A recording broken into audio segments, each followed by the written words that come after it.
Ada pemateri kita, narasumber kita, Bapak Raidu Basya. Selamat sore. Nah, karena sudah cukup sore, maka kita akan masuk langsung ke pembukaannya saja ya. Bismillahirrahmanirrahim. Assalamualaikum warahmatullahi wabarakatuh. Waalaikumsalam warahmatullahi wabarakatuh. Alhamdulillahirabbil alamin. Wassalatu wassalamu ala anbiya'i wal mursalin biyina Muhammad wa ala alihi washabihi ajmain. Apa kabar semuanya? Baik? Semoga semuanya dalam keadaan baik dan yang sedang menjalankan ibadah puasa pun semoga masih sehat dan terjaga kondisinya. Amin. Nah, sebelumnya saya menyapa dulu beberapa rekan yang telah bergabung pada acara ini. Pertama, selamat bergabung narasumber kami, Mas Raidu Basya. Selamat sore, Mas Raidu Basya. Kemudian, selamat sore, ada Mbak Ruru, Mbak Julananda, Mbak Reti, Mas Zulfa, dan tampaknya banyak rekan-rekan lain dari Wali Songo Semarang juga terima kasih atas kehadiran dan dukungannya. Nah, baik sebelum saya memulai acara, izinkan saya untuk memperkenalkan diri terlebih dahulu. Perkenalkan, nama saya Namira Qurani Fajri. Saya adalah salah satu dosen Bahasa dan Sastra Indonesia dari UIN Wali Songo Semarang. Nah, pada sore hari ini, saya bertugas sebagai pemandu, atau bisa juga disebut sebagai pemantik, diskusi yang mengangkat topik syair-syair Islam Nusantara dalam pandangan sastrawan santri. Nah, sebelum kita masuk ke dalam acara inti, marilah kita bahas dulu sebenarnya, apa itu syair? Jadi, syair adalah rangkaian kata yang mengandung rima. Syair juga dapat didefinisikan sebagai puisi lama yang tiap larik dan barisnya berakhir dengan bunyi sama. Syair merupakan genre puisi yang berasal dari Persia dan Arab. Nah, kata syair sendiri berasal dari bahasa Arab yaitu syiru yang artinya adalah puisi. Di negeri asalnya, syair ada sebelum ajaran Islam hadir. Syair menjadi salah satu cabang sastra Arab yang amat mengenal masyarakat Arab. Syair begitu dihayati serta dihargai oleh masyarakat Arab sejak penyair pun dihargai, disanjung, dan mendapat kedudukan istimewa di kalangan masyarakat Arab. Nah, kedatangan Islam mengubah kesan syair dan penyair. Pengaruh Islam telah masuk dengan gaya atau cara penulisan syair. Di awal kedatangan Islam, syair menjadi sebuah karya yang terpinggirkan. Mereka terlalu sibuk melakukan jihad dan peperangan. Menurut Ibnu Khaldun, orang-orang Arab zaman awal Islam telah meminggirkan syair dan memegang teguh komitmen mereka terhadap urusan agama. Namun seiring berjalannya waktu, Nabi Muhammad SAW mendapatkan wahyu yaitu Al-Quran. Dari sinilah mereka merasa mulai takjub dengan gaya bahasa dalam Al-Quran. Susunan bahasa yang tersusun rapi dan indah menyebabkan mereka tertegun dan terpesona. Dari sinilah mulai titik mulainya terbangun ikatan antara syair dan Islam. Nah, ada sebagian orang yang sebenarnya mempertentangkan, boleh tidak sih syair itu menjadi media siar Islam? Namun, terdapat beberapa yang membuktikan penghayatan Rasulullah dan para sahabat terhadap syair. Di antaranya, saat Rasulullah telah mendengar syair yang dikarang dan dideklamasikan oleh Qurat Ibnu Hubairat, beliau merupakan seorang penyair yang berbeda dari penyair lainnya. Ketika penyair lainnya mengecam Islam, maka Qurat Ibnu Hubairat justru menggunakan syair untuk memuji Rasulullah. Dari sinilah secara garis besar penyair dapat dikategorikan menjadi dua, yaitu yang pertama yaitu penyair yang mengungkapkan syair-syair yang negatif, dan yang kedua adalah penyair yang beriman dan menggunakan media syair untuk menyemai dan mencetuskan kesadaran masyarakat sebagai aspek keislaman. Nah, penyair kategori kedua inilah yang diperbolehkan dalam bahkan beberapa penyair pun telah mempergunakan media mempertahankan dan membela dakwah Islam serta menentang penyair musyrikin terhadap Rasulullah dan Allah.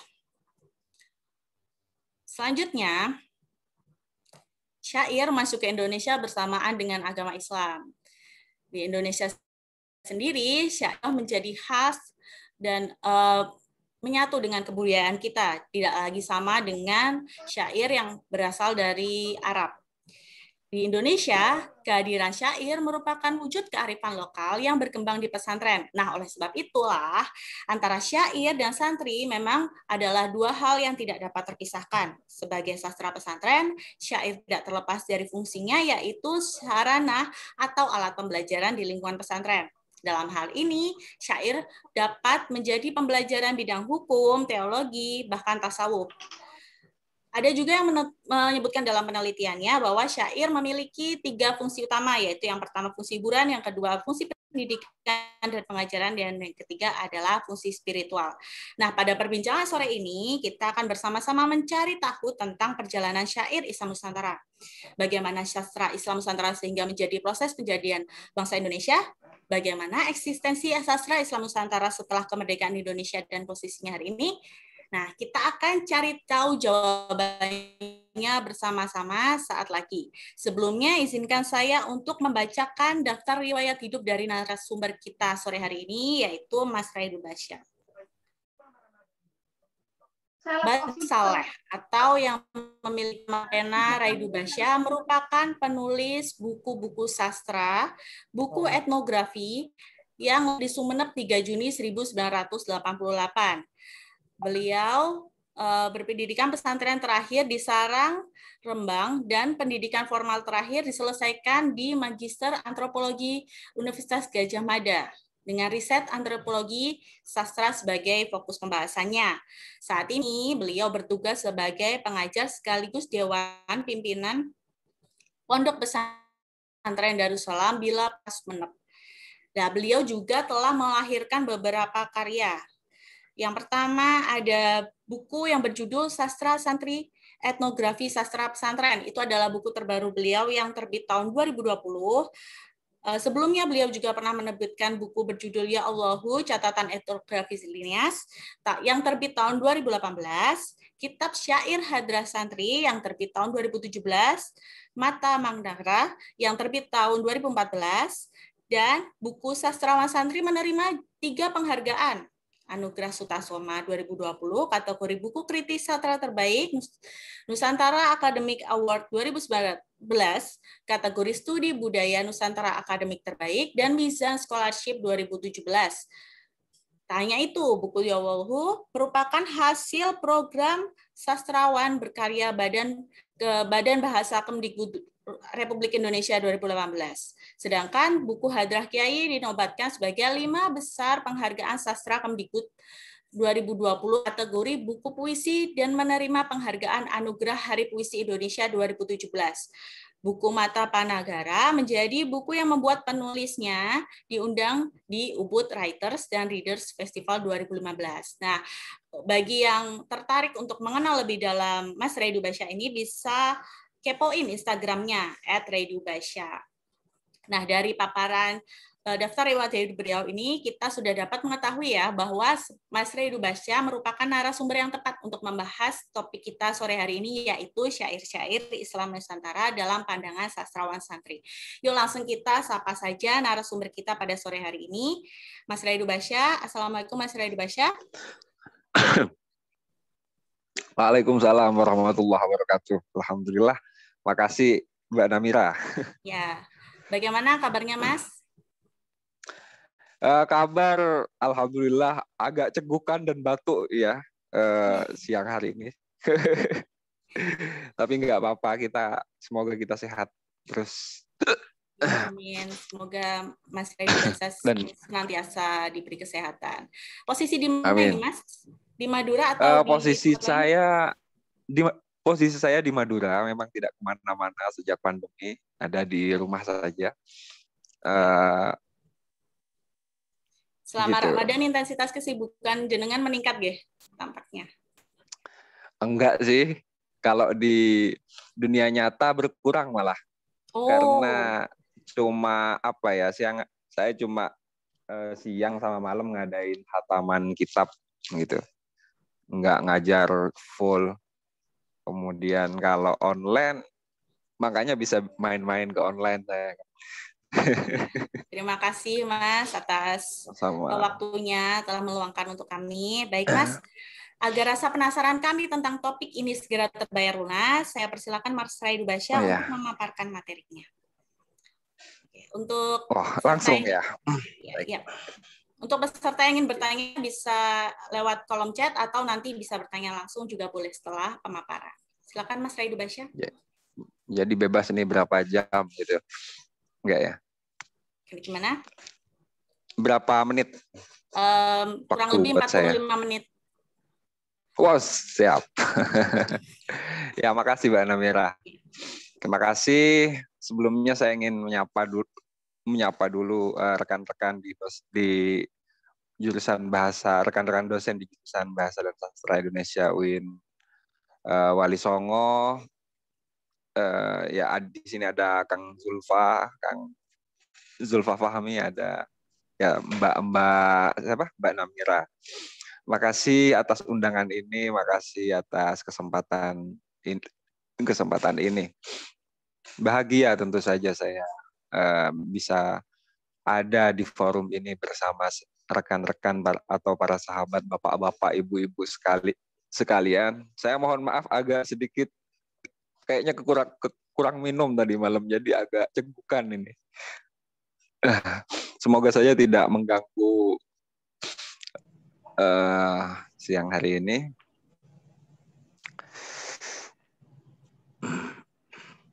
Baik, boleh ditampilkan nggak anunya PPT saya, Mbak Namira?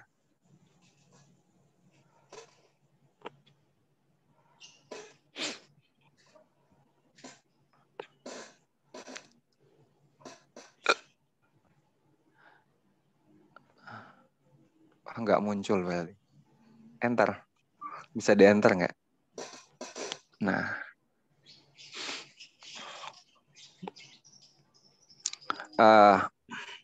Syair-syair Nusantara dalam pandangan sastrawan santri, sebuah topik yang sebenarnya diajukan kemarin oleh Lesehan Wali Songo untuk saya bahas pada kesempatan siang hari ini.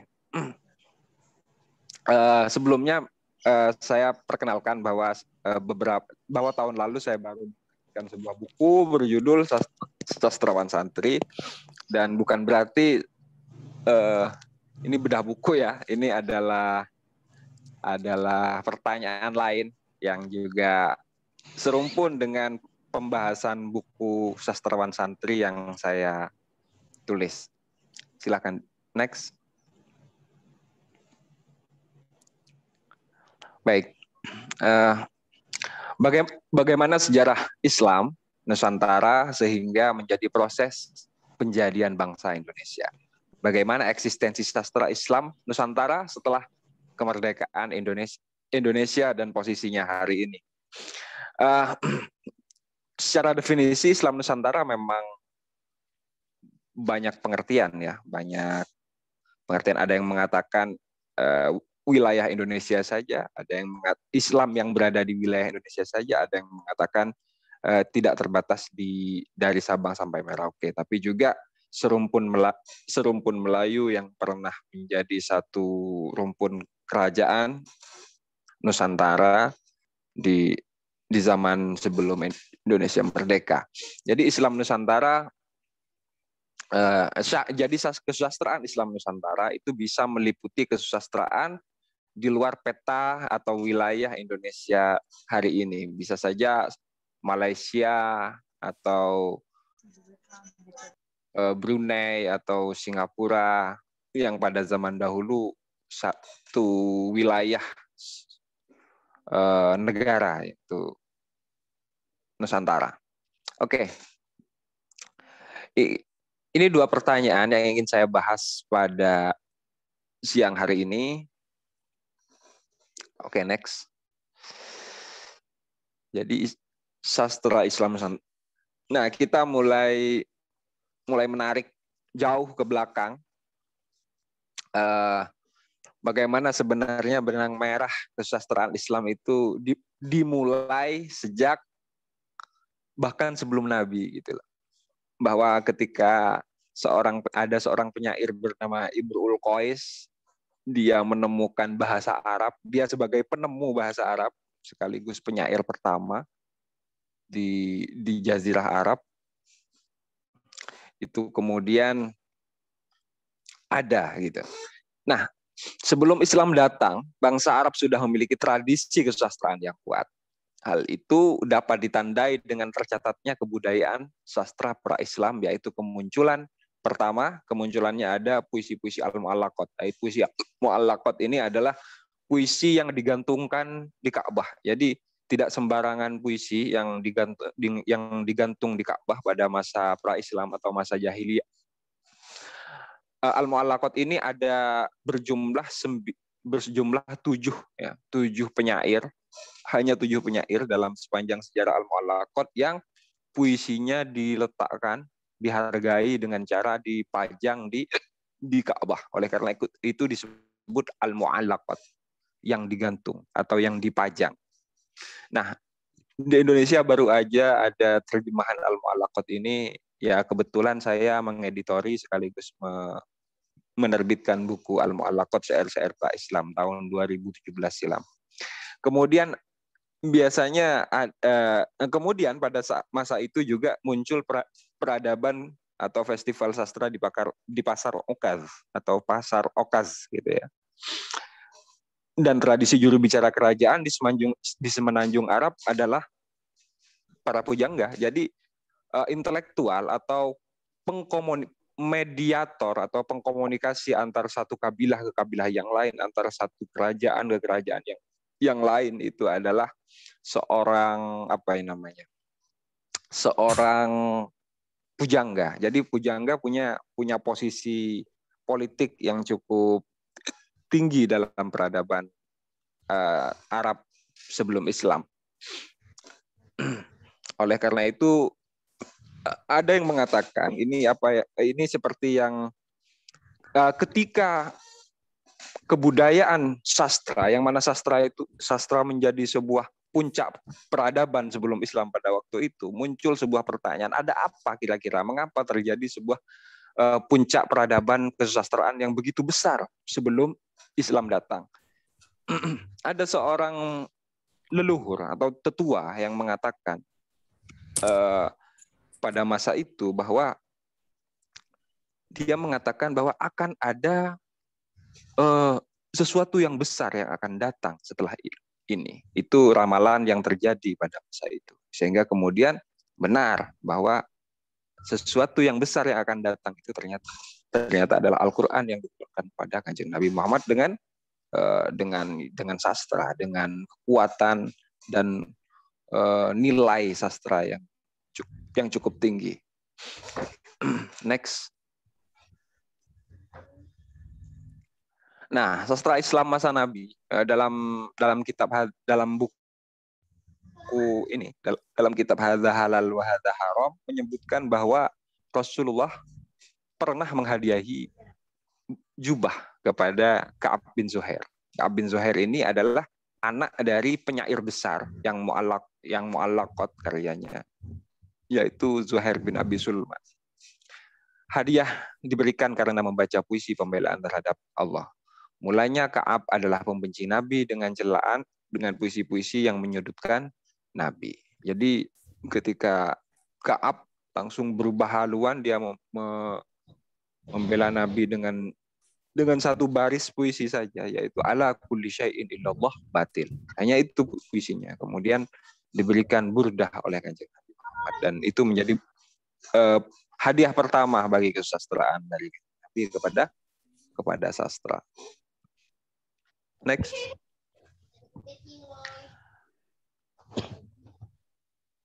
Nah, setelah era Nabi dalam sastra Islam klasik di Jazirah Arab, di Semenanjung Arab hingga kejayaan Andalusia, terdapat banyak sekali syair, nazam, nasar.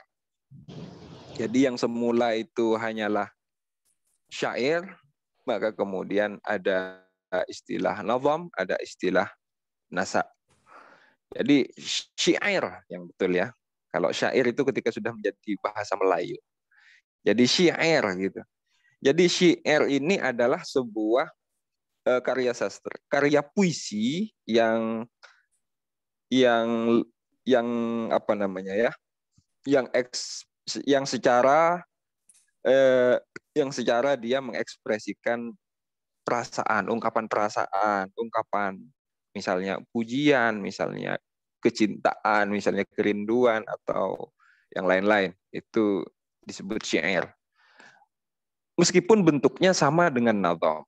Nah, namun nazam ini lebih ke tema-tema keilmuan. Jadi kalau misalnya kita tahu burdah,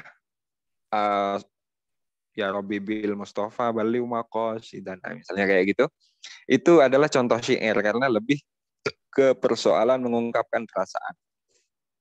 Tetapi kalau nazam itu lebih ke keilmuan, ke konten-konten keilmuan. Misalnya kayak Alfiyah, dia berisi tentang gramatika bahasa Arab, atau nazam Zubat, misalnya kalau seperti yang sampai hari ini diajikan di pesantren, itu bicara tentang ilmu fikih. Aqidatul Awam, nazam disebut nazam karena dia bicara tentang keilmuan teologi Islam dasar gitu. Kemudian kalau nasar ya biasa seperti narasi, seperti tulisan artikel lah kalau kita memahaminya hari ini. Nah, qasidah dan nazam dan nasar ini banyak juga yang masih difungsikan dan dibaca hingga hari ini oleh umat Islam di dunia. Karya-karya sastra yang dimediakan ke dalam bentuk ritual, ritus, pengajaran. Dan ini unik ya. Jadi sebenarnya kebudayaan kesastraan kita sejak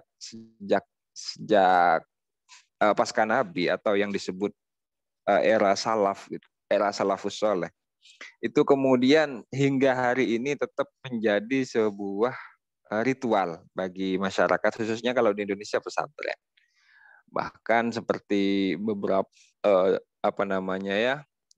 Diwan Syafi'i itu masih menjadi sebuah pedoman hidup gitu, atau mungkin karya-karya modern setelahnya seperti burdah itu kadang oleh masyarakat tradisional dijadikan dijadikan jimat, atau dijadikan sebuah alat kesaktian menjauhkan dari bala. Saya lihat kalau di Jawa Tengah itu masih banyak yang rumah masyarakat itu mau memajang tulisan-tulisan burdah. Itu artinya kebudayaan sastra di kalangan masyarakat tradisional Islam kita sebenarnya sudah tidak hanya bicara tentang kesastraan, tapi sudah mencapai makna dan fungsinya dalam kebutuhan hidup manusia. Oleh karena itu, sastra dijadikan media ke dalam bentuk ritual, ritus, dan pengajaran. Dan sampai sekarang tetap berjalan karena dipandang itu penting, itu bisa membuat kebaikan terus ada. Oke, next. Nah, kita langsung ke peta penyebaran Islam antara abad 1 sampai 16 Masehi.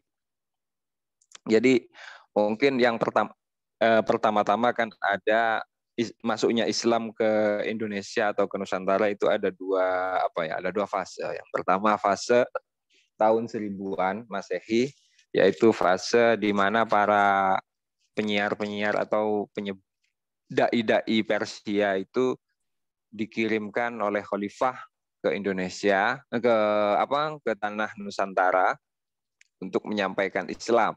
Ada sekitar kalau dalam buku Atlas Wali Songonya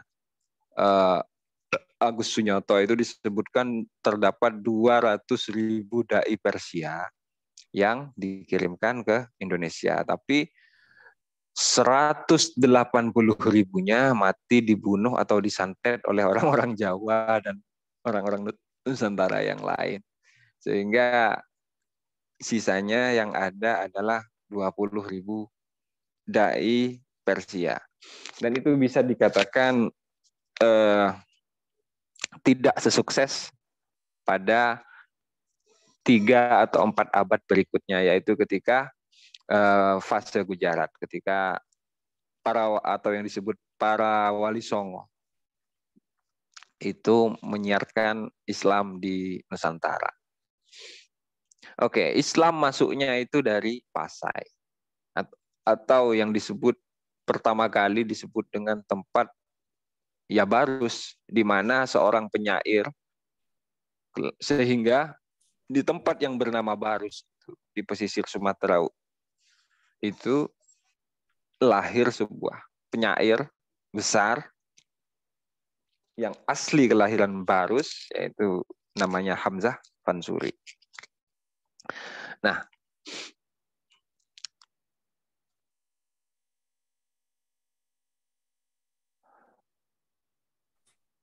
jadi cukup awal ya yang namanya Barus ini dalam mereka berislam, gitu. Karena kalau melihat dari catatan di sini, 9 tahun Rasulullah berdakwah secara terbuka, sekitar 625 Masehi telah ada sebuah perkampungan Arab di Barus, pesisir Sumatera. Next.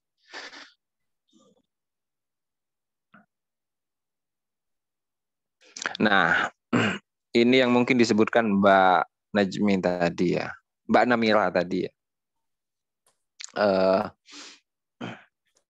bahwa permulaan puisi Indonesia itu adalah sebuah syair, di mana lahirnya, di mana seorang lelaki Barus, seorang lelaki anak asli Sumatera di sebuah kampung bernama Barus itu melahirkan seorang ulama besar. Dia termasuk ulama wujudiyah, wahdatul wujud, yang disebut dengan Hamzah Fansuri. Oleh TU, Hamzah Fansuri ini dinilai sebagai pemula puisi Indonesia, karena dia yang mendenyutkan pertama kali kesusastraan Melayu dan dengan mengusung genre syair. Jadi yang asalnya syair dalam sastra Arab, dalam Melayu disebut syair. Contohnya ini ada ditulis. Inilah gerangan suatu madah, mengarangkan syair terlalu indah, membetuli jalan tempat berpindah, di sanalah iktikad diperbetuli sudah. Wahai muda, kenali dirimu, ialah perahu tamsil hidupmu. Tiadalah berapa lama hidupmu, ke akhirat jua kekal hidupmu. Itu salah satu syair perahu karya, salah satu petikan syair perahu karya Hamzah Fansuri. Hamzah Fansuri ini hidup pada abad 16. Sezaman juga dengan penulis atau penyair atau ulama yang lain, yaitu Nuruddin Ar-Raniri misalnya. Dia hidup pada Kesultanan Iskandar Sani, Samudra Pasai. Next. Kemudian Bapak Bahasa. Kalau tadi Bapak Sastra, kemudian Bapak Bahasa. Juga seorang ulama. Juga mereka lahir dari lingkungan pesantren, lingkungan surau kalau di Melayu istilahnya. Jadi kalau Bapak Sastra Melayu, Bapak Puisi Melayu itu Hamzah Fansuri, maka Bapak Bahasa Melayunya juga adalah seorang Melayu tentu saja, yaitu Raja Ali Haji, yang terkenal dengan puisi-puisi gurindamnya. Jadi meskipun kebangsaan dia adalah Bugis Melayu yang Malaysia hari ini, bukan Indonesia. Barang siapa tiada memegang agama, sekali-kali tiada boleh dibilangkan nama. Barang siapa mengenal yang empat, maka itulah orang yang ma'rifat. Barang siapa mengenal Allah suluh dan tegahnya, tiada ia menyalah sampai gurindam-gurindam yang lain. Jadi, nah, bahasa Melayu dalam Kongres Pemuda tahun 1928, Kongres Pemuda II, ditetapkan sebagai embrio, sebagai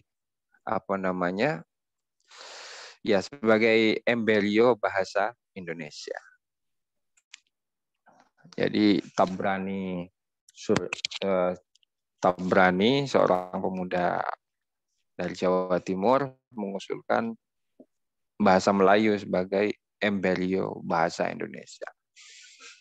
Dan ini menarik karena ternyata pakar bahasa, pakar sastra, atau mungkin memang bahasa Melayu lahir dari tradisi keislaman, lahir dari tradisi kehidupan pesantren yang terjadi di masa bangsa Melayu pada waktu itu. Meskipun Raja Ali Haji dengan Hamzah Fansuri itu selisihnya bisa sampai 3 sampai 4 abad. Jadi bisa dikata Raja Ali Haji masuk kategori pujangga modern. Dan yang dimaksudkan di sini Raja Ali Haji sebagai pakar bahasanya, sebagai orang pertama yang meletakkan standar-standar tata bahasa Melayu. Karena dia menulis sebuah kitab pedoman bahasa Melayu. Next.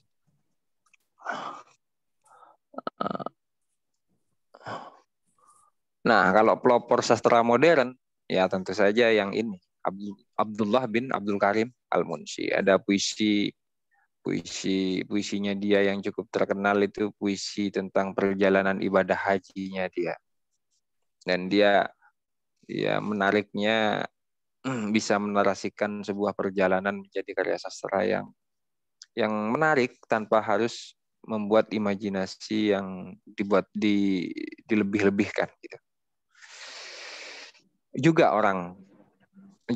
Juga dia seorang ulama. Artinya dari zaman awal kesusastraan, budaya kesusastraan Melayu itu sampai abad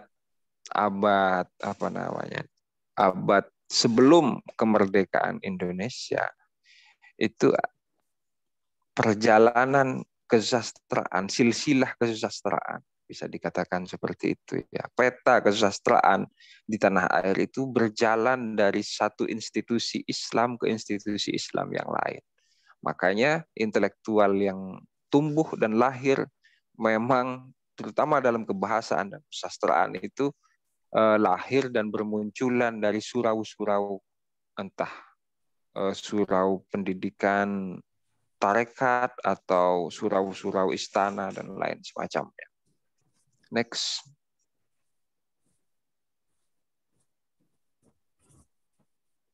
Nah, dalam beberapa buku ini mungkin dapat ditemukan bahwa benang merah syair Nusantara itu memiliki rangkaian yang panjang, mata rantai yang panjang. Ini sekedar contoh saja bahwa kebudayaan kesusastraan dari surau ke surau, dari ulama ke ulama, dari murid ke murid itu menjadi demikian pesat pada waktu itu dalam berintelektual gitu. Next.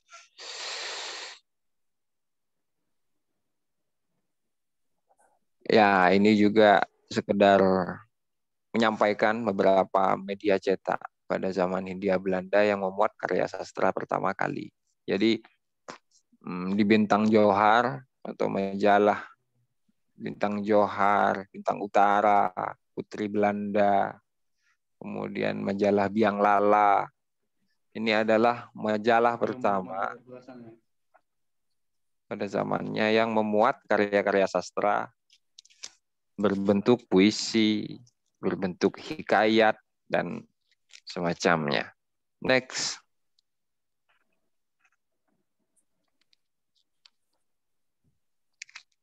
Nah, surat kabar dan majalah berperan penting dalam memperkenalkan karya sastra dan dalam corak dan rupa, khususnya di Melayu pada masa itu. Bahasa dan sastra adalah alat politik kolonial untuk pertama, membangun citra, membangun stigma, ia membuat pendidikan, membuat strata sosial dan politik, menyampaikan ideologi juga, menanamkan ideologi, dan yang terakhir adalah kebudayaan berbahasa dan sastra. Maka dengan cara membuat penerbitan-penerbitan semacam ini hingga akhirnya ya ada balai pustaka, itu adalah bagian dari bagaimana sastra, bagaimana kebahasaan dapat menjadi alat bagi pemerintah Hindia Belanda untuk tetap ya ini untuk 6 hal ini. Tentu saja atas kepentingan mereka. Next.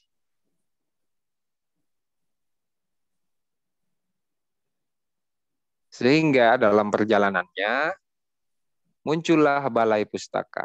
Setelah itu terjadilah juga kanonisasi peta sastra yang tak lagi dalam ruang surau-surau, dalam ruang pesantren-pesantren. Jadi kemudian coba di-enter, Mbak.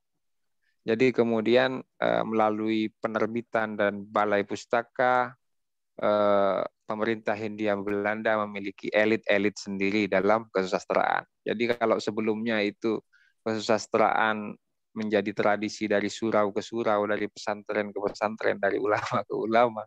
Ini Belanda punya membuat pemetaan tersendiri dalam perjalanan ini. Ya, ini beberapa buku yang bisa kita kenal karena bukunya memang buku terkenal dan legend gitu ya. Ada Adab dan Sengsara, ada Siti Nurbaya, ada Salah Asuhan. Oke, next. Nah, kemudian yang tak kalah penting di masa-masa 1900-an itu, 1900-an itu adalah terbitnya Angkatan Pujangga Baru. Di-enter, Mbak. Oke. Nah, dari Pujangga Baru inilah banyak kemudian lahir nama-nama penyair yang tak lagi yang baru, yang benar-benar baru gitu, bukan pujangga lama, bukan pujangga lama tentunya. Kalau pujangga lama mungkin kan kebanyakan adalah orang-orang Islam dan semacamnya, mungkin di pujangga baru bisa tidak, bisa kaum terpelajar lulusan sekolah Belanda atau pelajar sekolah Belanda misal. Next.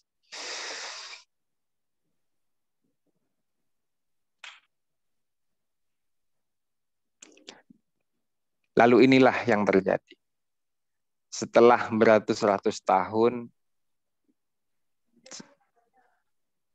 Indonesia memiliki sebuah kebudayaan kesusastraan lewat perjalanan yang tentu tidak mudah. Mulai dari perjalanan Hamzah Fansuri sampai ke berdentingnya Pujangga Baru. Ya. Lahirlah mahakarya sastra Indonesia ini bagi bangsa dan negara, yaitu apa yang disebut dengan Sumpah yang 3. Sumpah yang 3 itu apa? Kami putra dan putri Indonesia mengaku berbangsa yang satu, bangsa Indonesia. Kedua, kami putra-putri Indonesia mengaku bertumpah darah yang satu, tumpah darah Indonesia. Kami putra-putri Indonesia mengaku menjunjung bahasa persatuan, bahasa Indonesia. Ini kemudian yang menjadi sebuah sebuah gong dari rangkaian-rangkaian perjalanan itu. Dari pesantren pindah ke Hindia Belanda hingga kemudian ini yang menjadi gong. Next, pada tahun 1928.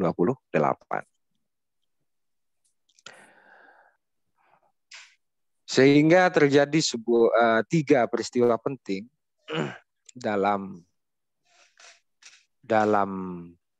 perjalanan ini, yaitu yang pertama terdeklarasinya Sumpah Pemuda, yang kedua dikumandangkannya pertama kali lagu Indonesia Raya, pengibaran pertama, dan yang ketiga adalah pengibaran pertama bendera merah putih Indonesia. Ini sebuah peristiwa penting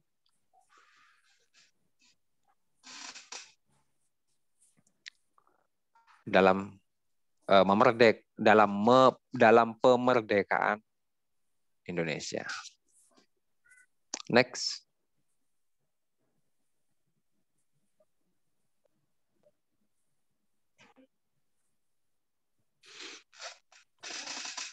Pada tahun 1973 ada sebuah artikel berjudul Pesantren dan Kesusastraan Indonesia. Gus Dur meletakkan sebuah wacana pemikiran sastra pesantren. Ini tahun 1973 Gus Dur sudah menulis artikel ini. Dia mulai memberikan wacana-wacana unik sebenarnya di dalam kesusastraan Indonesia, yaitu sastra pesantren. Next.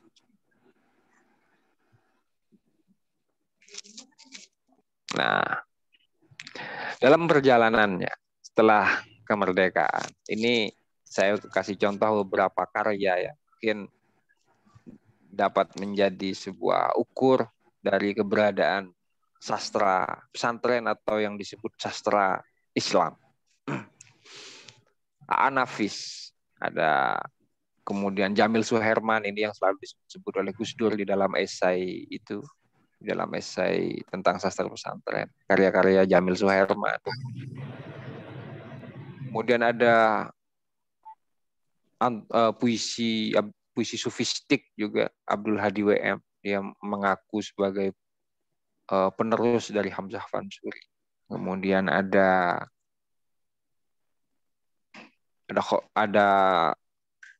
Kunto Wijoyo yang merasa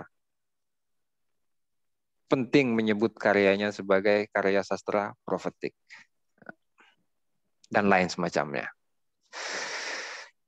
Next.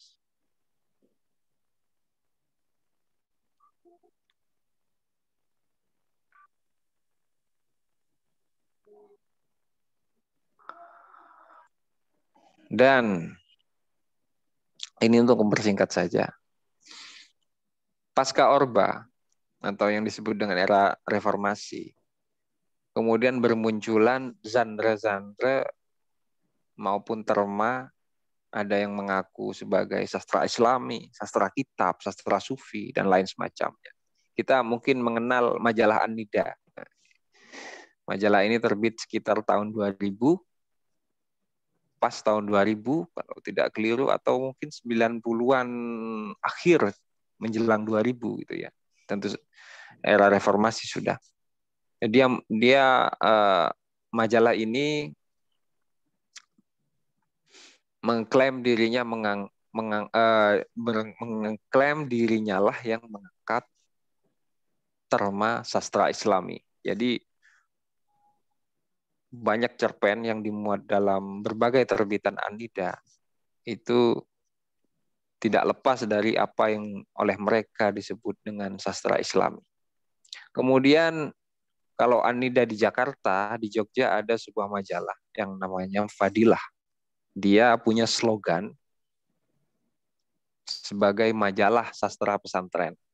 Kalau majalah An-Nida itu dipimpin oleh Helvitiana Rosa, maka kalau majalah Fadilah dipimpin oleh Gus Zainal Arifin Toha almarhum. Kalau An-Nida sastra Islami, kalau majalah Fadilah merasa sebagai pengusung terma sastra pesantren. Kemudian sastra Islami juga muncul di penerbit buku antara lain Darmizan misalnya atau Gema Insani Press pada tahun-tahun di mana An-Nida sedang menggaungkan istilah sastra Islami. Nah, sastra pesantren juga tak mau kalah. Ini seolah-olah antara sastra Islami pada pasca Orba ini, antara sastra Islami dengan sastra pesantren ini seolah-olah berbeda haluan. Jadi kalau penerbit Mizan yang kalau di sini saya wakili dengan buku novel Dilatasi Memori, maka kalau sastra pesantren itu punya produk yang namanya novel sastra pesantren, karya-karya sastra pesantren yang dilakukan oleh penerbit Elkis. Jadi penerbit Elkis Jogja itu kemudian punya lini-lini, ada pustaka pesantren, ada pustaka mata pena, dan lain semacamnya. Jadi ini menarik sebenarnya untuk dikaji lebih, terutama persoalan ideologi ya. Kenapa antara sastra Islami dengan sastra pesantren itu masing-masing merasa sebagai masing-masing gitu. Kalau sastra Islami seperti yang cerpen-cerpen yang muncul di An-Nida atau novel-novel yang muncul di Darmizan dan Gema Insani Press itu hampir semuanya atau memang semuanya, sebagian atau memang semuanya itu lebih mengeksplorasi kisah-kisah Muslim atau kisah-kisah orang Islam perkotaan, metropolitan yang sama sekali tidak mengenal dunia pertanian dan lain semacamnya. Rumah gedek itu nggak ada. Nah, sedangkan untuk yang biasanya disebut sastra pesantren, seperti kalau kita bisa mau membaca seperti ini majalah sastra pesantren yang disebut majalah Fadilah ini, justru sebaliknya, kebanyakan dari karya-karya cerpennya misalnya itu kebanyakan mengangkat tentang lokalitas, tentang kehidupan masyarakat desa dan lain semacam. Demikian pula novel-novel yang diterbitkan di Elkis itu kebanyakan menceritakan tentang pergolakan pemikiran santri, jalan hidup santri, kehidupan pesantren dan lain semacamnya. Artinya memang kendati kalau dulu Islam dan pesantren yaitu tidak terpisahkan, kalau pada persoalan ini seolah-olah berbeda gitu, beda tema, seolah-olah beda topik. Jadi kalau sastra Islami itu seolah-olah yang perkotaan, sastra pesantren itu adalah orang Islam yang ada di pedesaan. Itu sekedar ada apa di balik itu.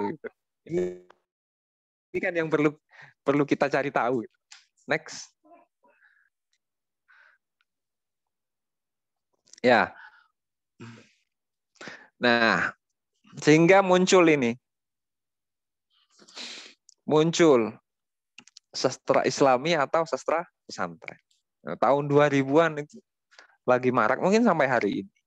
Ada ayat-ayat cinta, kita mungkin masih terngiang-ngiang karena di Semarang memang tempat lahirnya penulis ayat-ayat cinta gitu. Kemudian ada perempuan berkalung sorban, ada Kini Aku Doa, sampai yang mungkin menjadi tren hari ini itu ada novel-novel biografi tentang tokoh-tokoh ulama.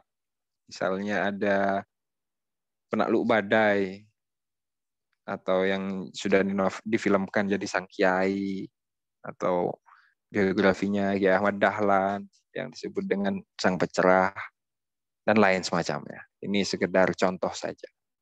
Untuk puisi juga ada Pohon Sidrah, karya Kuswaidi Syafi'i, dan mungkin yang paling sok pengen nampil ini Hadrah Kiai.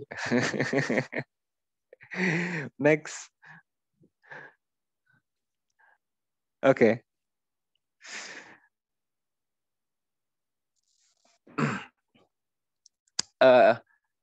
Sebenarnya ini pemikiran baru saya saja sih, atau penemuan baru saya saja. Bahwa tradisi sastra di pesantren itu tidak lepas dari 3 hal ini. Pertama, kalau tidak sastra Arab. Yang kedua, ya sastra daerah. Kalau tidak sastra Arab dan sastra daerah, ya yang terbaru adalah ada sastra Indonesia. Nah, hampir semua pesantren, atau mungkin bukan hampir lagi, semua pesantren dari Aceh sampai Timur itu tentu saja menjadikan sastra Arab sebagai salah satu materi pokok, materi primer di dalam menanamkan keilmuan Islam kepada santri. Ada juga yang menggunakan sastra daerah, karena tentu saja pada masing-masing daerah memiliki kearifan masing-masing. Ada menggunakan bahasa Arab, puisi bahasa Arab tapi dimaknai Jawa, yang Madura ya bahasa Madura, yang Nusa Tenggara ya jadi bahasa Nusa Tenggara, yang Sumatera, yang Kalimantan begitu. Sebenarnya ada yang menarik dari hal ini, dari tradisi sastra pesantren yang terjadi misalnya di Sumeneb. Sayang pesantren ini sudah mau tutup buku, artinya bukan bagian dari pesantren besar lagi, karena yang bermukim sampai saat ini hanya sekitar 15-an santri aja gitulah. Padahal ini pesantren yang cukup legend, di mana ada seorang penyair besar pernah pesantren di sini, yaitu Dezawawi Ibron. Nah, pesantren Lambi Capi namanya. Di mana di pesantren ini hampir semuanya seluruh santri diwajibkan untuk menulis puisi berbahasa Madura. Nah, Zawawi itu dalam pengantar buku Nenek Moyangku Air Mata, dia menceritakan bagaimana masa kecilnya ketika ada di pesantren Lambi Capi yang penuh dengan tekanan dari para ustadz untuk menulis puisi-puisi berbahasa Madura yang berisi tentang pengajian atau pengajaran agama Islam. Sehingga karena diwajibkan itu, Zawawi merasa tidak mampu dan malah menulis puisi berbahasa Indonesia, dan hal itulah yang membuat dia menjadi sastrawan berbahasa Indonesia. Nah, hingga hari ini pesantren Lambi Capi tersebut tetap menjadikan menulis syair Madura wajib dilakukan oleh semua santri ketika santri itu baru selesai ngaji. Itu menarik. Kalau sastra Arab, ya tentu saja sudah menjadi makanan pokok di semua pesantren, terutama di Indonesia, terutama di Jawa. Karena apa? Karena ya Al-Quran berbahasa Arab, kemudian kitab-kitab yang disampaikan juga berbahasa Arab, dan otomatis nadom, syair, dan lain semacamnya juga harus diketahui. Dan itu menggunakan media Arab. Sastra Indonesia masuk ke pesantren karena salah satunya adalah karena terjadinya formalisasi madrasah. Jadi sejak bahasa Indonesia menjadi sebuah pelajaran pokok, pelajaran wajib di sekolah-sekolah pesantren, sejak itulah kemudian santri-santri atau orang-orang pesantren termasuk kiai itu mengenal sastra Indonesia.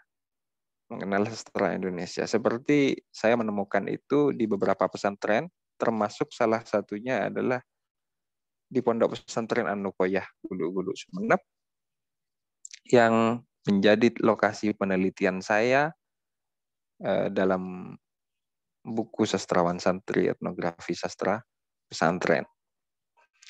Bukan hanya pesantren itu sebenarnya hari ini, banyak sekali, baik di Jawa Timur, Jawa Tengah. Nanti yang di Jawa Tengah akan saya kasih tahu di mana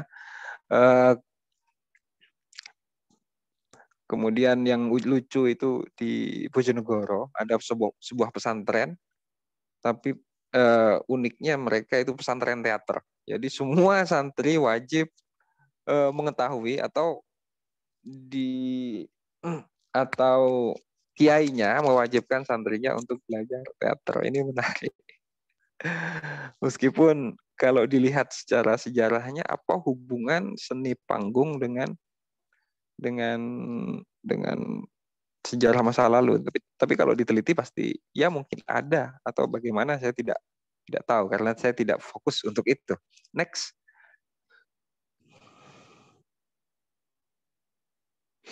Nah, dalam perdebatan sastra pesantren banyak versi sebenarnya.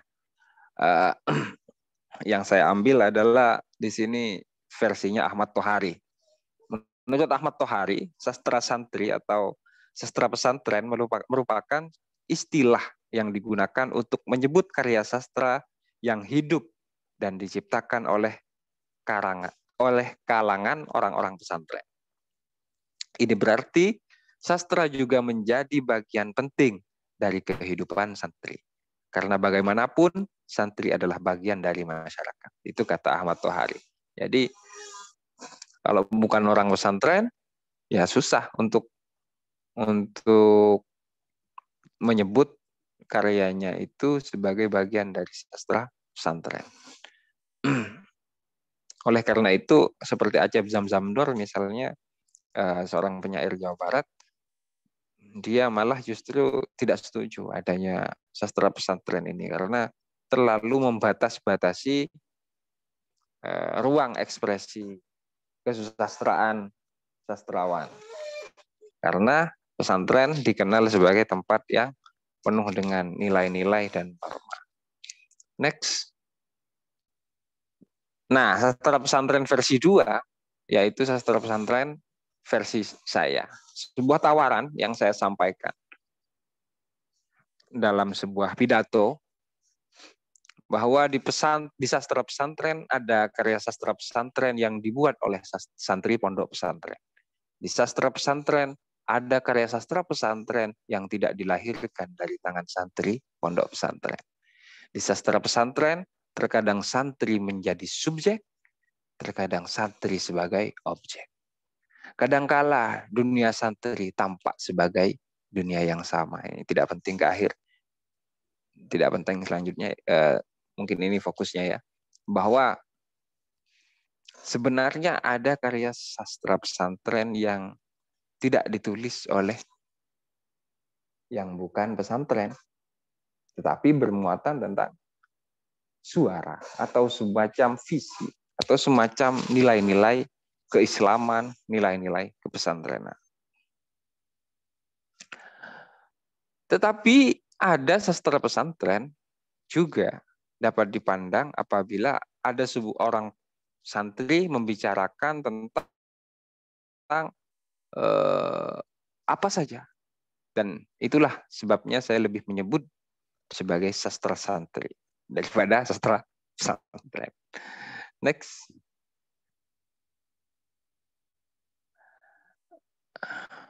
Ya, kalau boleh ini boleh menyebut beberapa di antara sastrawan santri itu ada dalam beberapa buku-buku yang ditulis oleh orang lain, oleh beberapa penulis, maksudnya begitu ya. Ya termasuk saya dalam buku itu, dalam buku sastrawan santri, kemudian ada tulisannya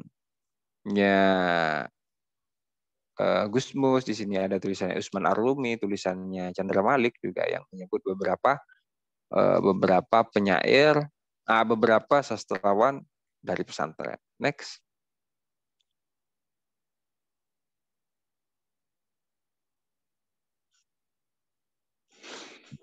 Dan yang tak kalah penting dari sebuah pelajaran, dari sebuah pengajaran sastra di pesantren, baik itu pengajaran sastra yang wajib seperti sastra Arab, belajar nahu, sorof, baca alfiyah, emriti, baca apa namanya, baca sholawat, sampai bahkan azan, itu yang sangat sastra sekali. Kemudian ada pelajaran sastra daerah, kemudian ada pelajaran sastra Indonesia. Di dalam pelajaran di tempat ruang-ruang formal itu ada juga sebuah wadah di dalam pesantren itu yang mendukung santri di tempat non formal. Apa itu? Yaitu ada di komunitas-komunitas sastra yang ada di pesantren. Kebanyakan memang pesantren-pesantren yang memiliki banyak sekali penulis sastra, seperti pesantren An-Nukoyah ini. Pesantren tersebut memiliki komunitas-komunitas sastra yang bisa mewadahi kreativitas atau menunjang keterampilan para santri dalam berkarya sastra. Jadi saya sebut kalau di dalam buku Sastrawan Santri itu, Pondok Pesantren An-Nukoyah Sumeneb memiliki 50 majalah dan buletin yang terbit berkala dan memuat karya-karya santri, sekaligus hampir antara 50 sampai 70 organisasi santri atau komunitas santri, komunitas sastra yang menjadi wadah para santri itu berketerampilan di bidang sastra. Next. Nah, di Jawa Tengah ada sebuah pesantren yang disebut Pesantren An-Najah di Kota Purwokerto. Pengasuhnya hari ini sedang menjadi pejabat, menjadi Rektor UIN Saifuddin Zuhri. Namanya Dr. Kiai Rokib. Nah, Pesantren An-Najah ini sejak tahun 2013, 2012-2013 itu ya, atau 2014, itu setiap tahun, ini sebelum ada Hari Santri loh ya, itu setiap tahun selalu menyelenggarakan lomba menulis sastra pesantren, lomba menulis bagi seluruh santri, lomba menulis bagi seluruh alumni pesantren di Indonesia. Ini beberapa terbitannya, antara lain buku kumpulan cerpen, Sepucuk Surat untuk Tuhan, kemudian ada buku Sundul Langit, kemudian ada buku Misteri Jodoh, kemudian ada buku kumpulan esai, karena setiap tahun itu gonta-ganti, lomba cerpen tahun ini, lomba esai tahun depan, lomba berikutnya lomba cerpen lagi, itu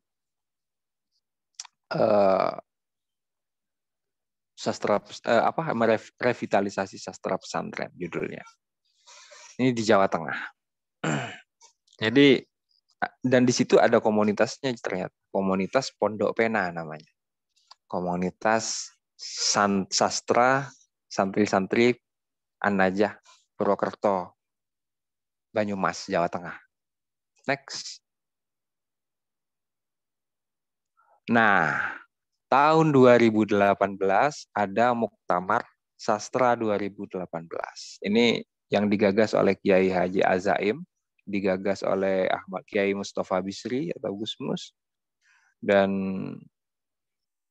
dari acara ini Muktamar Sastra ini membahas tentang eksistensi atau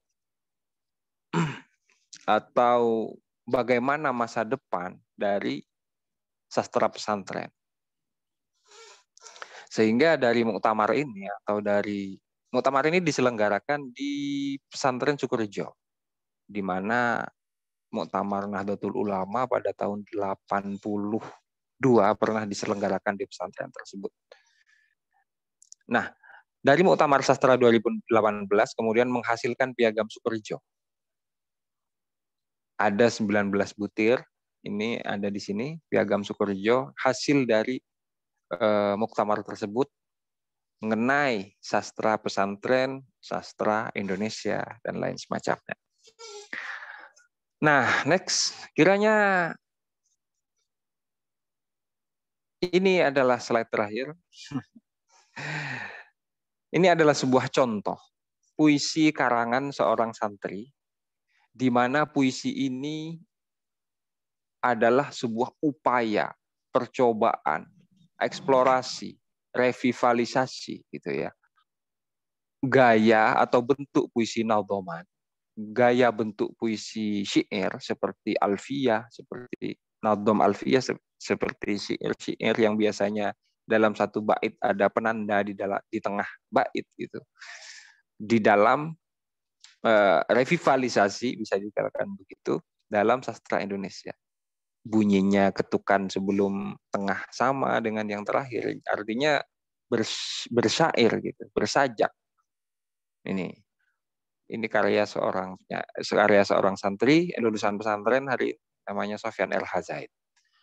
Laut Ma'rifat, lupakan anak dan perahu, lupakan tanya dan ragu. Buang setiap pelukan, lembar segala kecupan. Sungguh aku bukan Musa, Khidir bukan kau juga. Kita tempuh arah berbeda, jalan sunyi, jalan luka. Siapa lebih dulu sampai, berkabarlah pada badai. Hanya laut di hadap kita, hidup dan mati sama saja. 2015. Terima kasih, matur nuwun. Sekian materi dari saya. Terima kasih Mas Raidu Basya paparannya. Sama-sama. Assalamualaikum warahmatullahi wabarakatuh. Waalaikumsalam warahmatullahi wabarakatuh. Bagi yang ingin bertanya, dipersilahkan untuk menggunakan fitur angkat tangan, raise hand, atau yang mungkin terkendala jaringan juga bisa mengetikkan pertanyaannya melalui fitur chat. Dipersilahkan.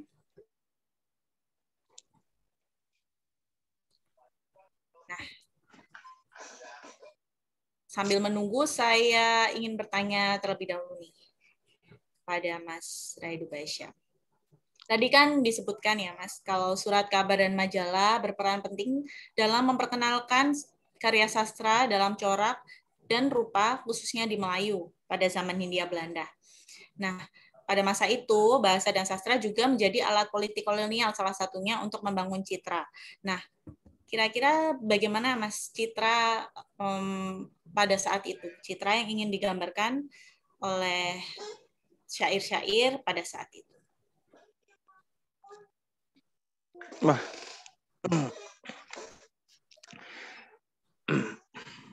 Ya banyak sekali ya. Salah satunya bagaimana menciptakan kelas. Citra bagaimana orang sekolah itu orang berpendidikan itu beda dengan orang-orang tidak berpendidikan misalnya. Ya seperti ujaran-ujaran Raffles seperti itu. Kalau tentang karya-karya itu di sini ada sebuah buku sebenarnya yang bisa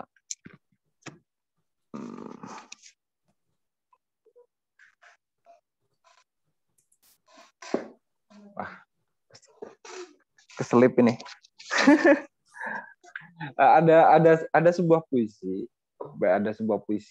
di sana ya kita bisa gini aja, kita bisa lihat bagaimana terbitan-terbitan Balai Pustaka dalam menyampaikan bentuk kesuperioran pemerintah Belanda daripada yang lain gitu ya. Kalau dari karya-karya sebelumnya, sebelum ada Balai Pustaka, adalah karya-karya yang lebih mengedepankan atau menyampaikan suara-suara religiusitas, suara-suara spiritualitas, atau kebudayaan religi, masyarakat religi. Nah, dengan adanya Balai Pustaka ini, apa yang disebut oleh kemajuan oleh mereka itu adalah kemajuan atau kemajuan gitu ya, itu tersampaikan dengan cerita-cerita Siti Nurbaya, tersampaikan dengan cerita-cerita, ada puisi-puisi tentang seruan-seruan pada waktu itu ya. Banyak ditulis oleh puisi-puisi perempuan. Ada buku judulnya Seruan Kemajuan. Seruan Kemajuan, tulisan karya Sartika Sari.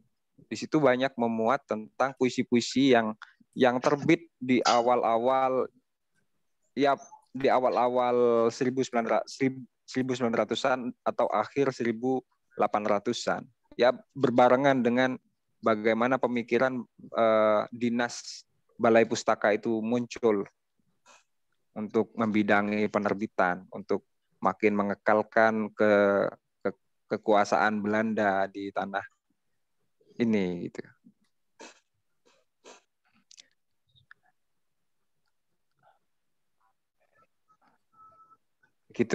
Gitu Mbak. Ya, jadi karya sastra pada saat itu juga menjadi media perlawanan seperti itu ya, Mas. Iya, menjadikan misalnya sekolah, orang mau maju ya bersekolah gitu. Ada bukunya, ya Allah, mana ya. Jadi Kak, ciri-ciri orang maju itu adalah orang yang bersekolah. Gitu. Itu banyak puisi-puisi yang menyerukan tentang sekolah. Seolah-olah ngaji di surau atau belajar di tempat yang bukan sekolah itu bukan kemajuan gitu loh. Banyak puisi-puisi yang disuarakan seperti itu.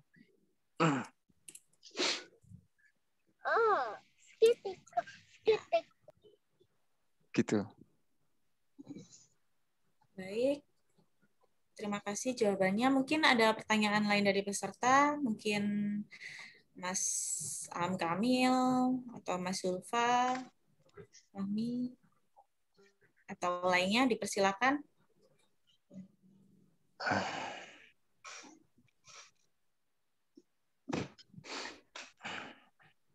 Saya, Mbak Namira. Iya, silakan. Assalamualaikum, Ra Edu. Waalaikumsalam warahmatullahi wabarakatuh. Kayak kenal saya ini. Jadi saya nggak ingin nanya, ingin menyapa saja. Ini mungkin perjumpaan kita yang pertama secara langsung ya. Oh, nggih. Sebelumnya kalau saya mendengar nama Laura Edu ini 2017 kalau nggak salah, HPI itu 2017 nggih? Oh, nggih, leres. Oh, ya, 2017. itu pertama kali saya kenal dengan namanya. Puisi juara, Rek. Langsung saya cari-cari bukunya ketika itu, HPI. Makasih. Kemudian perjumpaan kedua itu di Sukorejo, di Muktamar itu, jenengan MC toh ya. Oh. Jenengan MC dengan cara-cara yang sangat sastra sekali, saya kagum. MC apa orator. Keren sekali Muktamar Sastra, bahkan MC pun membawakan acara dengan cara-cara yang sangat sastrawi. Yang saya ingat ketika itu apa ya? Ada banyak penyair tentunya, tetapi ternyata jenengan juga les bumi Jatim ya, atau Lakpesdam. Ya, les bumi. Nah itu. Kemudian perjumpaan ketiga ketika jenengan kirim buku etnografi itu ke rumah saya. Perjumpaan lewat kiriman. Jadi perjumpaannya unik-unik ini. Unik-unik. Ini perjumpaan keempat dengan cara yang aneh juga ini. Kenapa harus di hadapan publik? Kapan-kapan perjumpaan di warung bakso aja. Ya, di Balai Pemuda lah, boleh lah. Di rumah Mas Yuri, boleh. Iya, monggo, Mas Aan. Nah, ini tadi ada satu yang mungkin banyak belum diketahui oleh teman-teman di UIN terutama, gitu. Tadi mengenai Tobroni, Pak. Nah, itu kan saya juga tahunya dari Facebooknya Mas Huri itu. Ternyata ternyata yang ngotot bahwasannya bahasa persatuan harus bahasa Indonesia itu justru orang Pamekasan, bukan M. Yamin. Karena setahu kami, terutama saya, Sumpah Pemuda itu intisari dari puisi-puisi daripada M. Yamin, terutama di puisi Indonesia Tanah Air Kita atau apa itu. Tapi ternyata fakta sejarah berbicara baru, yang mana ya itu puisi-puisi M. Yamin, tetapi ada seorang pemuda yang dengan gagah beraninya mengusulkan tidak, bahasa persatuan kita jangan bahasa Melayu sebutannya, tapi bahasa Indonesia, dan itu orang Pamekasan namanya Muhammad Tobroni. Itu yang mungkin Suryo belum Wicitra. itu yang belum diketahui teman-teman dan punya lagi. Ya. Dan sebagai sesama pengkaji sastra pesantren, saya kira jenengan wah keren sekali. Nusantara Academy Award itu saya juga kalah oleh karya jenengan. Iya. Karena kebetulan tesis saya juga sastra pesantren lah gitu. Oh gitu. Wah, Yeah. bisa dibaca di mana ya? Nah, itu belum saya bukukan, Bang. Itu kemarin kan ke Nusantara, saya kirim ke Nusantara, tujuannya agar ada yang membukukan. Ternyata kalah dengan tesisnya jenengan, mungkin belum beruntung. Ya, belum beruntung, itu lebih benar daripada kalah. Atau karena apa namanya? Kualitas bukan, tapi karena jenengan kurang beruntung aja. Saya yang lebih beruntung.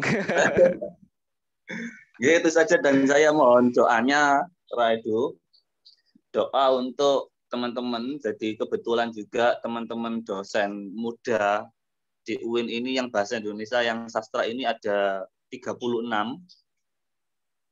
Banyak sekali, dosen sastranya 36, dan sedang berencana mendirikan Hizki Komisariat UIN. Nah, sedang berencana mendirikan Hizki Komisariat UIN, dan beberapa acara sudah kami selenggarakan, termasuk acara hari ini, meskipun dengan sangat sederhana, tapi terima kasih, dan mohon doanya semoga Hizki di UIN Wali Songo Semarang akan terlahir secara puitis. Amin, amin. Amin. Itu, dan untuk itu tentu saja kami memohon wejangan-wejangan, memohon nasihat-nasihat, memohon petuah-petuah dari jenengan. Mengenai, kan jadi istilah saya dalam beberapa bulan ini kami sedang mengandung, begitu Ra. Jadi sejak Februari sampai 9 bulan ke depan, insya Allah kami sedang mengandung, yang mana pada nantinya akan lahir Hizki. Dalam masa kandungan ini kami mohon petua-petua bijak jenengan untuk Hizki. Itu, terima kasih. Ya. Saya masih belum tua ya untuk menyampaikan petua.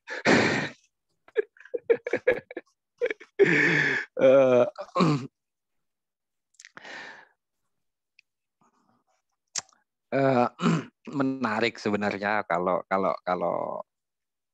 sastra Indonesia itu semakin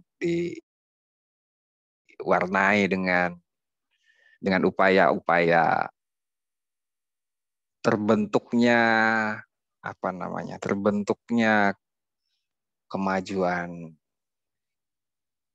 kekayaan sastra Indonesia. Salah satunya ya ini, sastra pesantren. Mas Aam sebagai salah satu peneliti sastra pesantren bisa membuat membuat sastra Indonesia di Semarang ini menjadi semarak juga. Siapa tahu ada semacam konsentrasi sastra pesantren atau konsentrasi sastra Islam Nusantara atau bagaimana.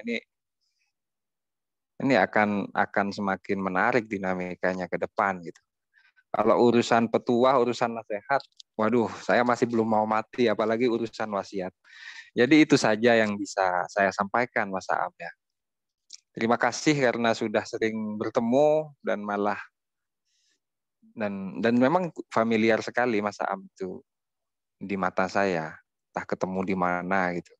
Senang sekali saya bisa berjumpa hari ini. Semoga tetap sehatlah kita. Sampai ketemu lagi gitu. Terima kasih. Wah, menarik sekali ya di sini bertemu pembaca setianya, Pak Mas Raido Basya bertemu pembaca setianya yang sudah mengikuti perjalanan karir Mas Raido Basya juga. Terima kasih Mas Alhamdulillah. Aam. Jadi sungkan saya ini. Terima kasih Mas Aam pertanyaannya. Barangkali ada pertanyaan lain atau mungkin tanggapan atau ingin berdiskusi, dipersilakan. Mbak Namira, saya mohon izin. Ya, silakan. Silakan. Selamat sore, Mas Raido Basya. Selamat sore. Assalamualaikum. Assalamualaikum warahmatullahi wabarakatuh. Sama seperti Mas Aam Kamil tadi ya, ternyata setelah saya ingat-ingat lagi, saya sudah sejak lama mengikuti jenengan di Facebook ya. Oh. Ternyata baru berkesempatan ketemu di ruang virtual pada sore hari ini. Nah, jadi saya tertarik soal statement Mas Raido Basya soal sastra pesantren dan sastra Islami itu seperti berbeda haluan tadi yang Mas Raido Basya sampaikan ya. Nah, jadi yang ingin saya tanyakan itu, menurut Mas Raido Basya sebagai orang yang concern di bidang ini, di bidang sastra pesantren atau yang jenengan lebih nyaman menyebutnya dengan sastrawan dengan sastra santri tadi, apa karakteristik yang sangat kuat dari sastra pesantren ini sehingga ia tidak berkenan dileburkan dengan sastra Islami? Kurang lebih seperti itu, Mas Raido Basya. Terima kasih. Terima kasih Mbak Nafisa. Dipersilakan untuk Mas Raido Basya.